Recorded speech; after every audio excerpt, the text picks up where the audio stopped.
โอ้วันแห่งความสุขหัวข้อในมื้อนี้แมนเฮ็ดบาปแต่เป็นสุขเฮ็ดบาปแต่เป็นสุขในเพลงสรรเสริญบทที่32ข้อ1ถึง2ทรงกล่าวว่า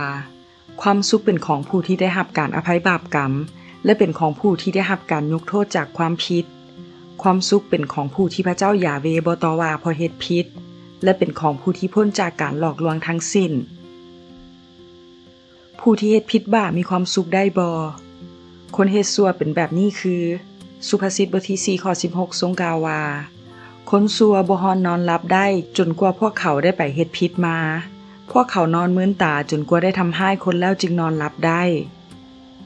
ผู้ที่เฮ็ดบาปแล้วอยากมีความสุขก็จงให้พระเจ้าช่วยสำระความบาปและจะทรงบ่ถือโทษด้วยการสารภาพบาปนั้นต่อพระองค์นี่เป็นข่าวดีต่อผู้ที่เฮ็ดบาปว่าจะเป็นสุขได้เมื่อบ่สารภาพบาปร่างกายก็อิดเมื่อยทรุดโทรมและจิตใจก็บ่มีกำลังเมื่อขาน้อยบ่สารภาพบาปร่างกายของขาน้อยก็ทรุดโทรมไปด้วยการโอยคางทั้งเว้นและคืนกำลังขาน้อยก็อิดอ่อนลงอย่างหมดสิ้นผู้ที่บ่มีบ่อนระบายความผิดบาปของตนนั้นก็เป็นคือกับกองขี้เหงื่อที่ทรงกลิ่นเหม็นมีเสื้อพยาธิบ่มีความสุขเป็นภาระหนักตึงอยู่ในชีวิตกำลังหดหายไปอย่างไววารู้สึกเมื่อยไปหมดบ่มีอิสระในใจและสุดท้ายนำไปสู่ความตาย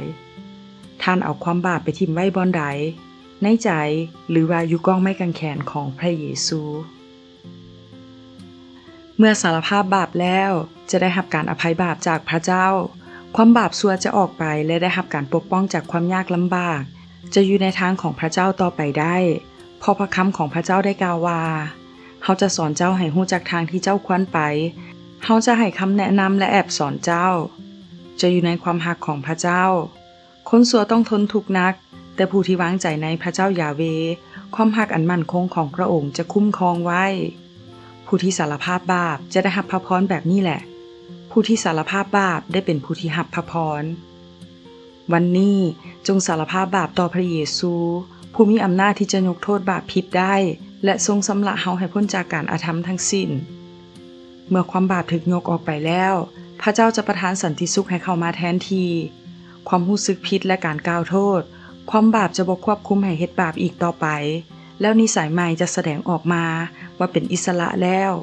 ผู้ที่เป็นสุขก็คือผู้ที่บ่มีบาปนั่นเองขอพระเจ้าอวยพร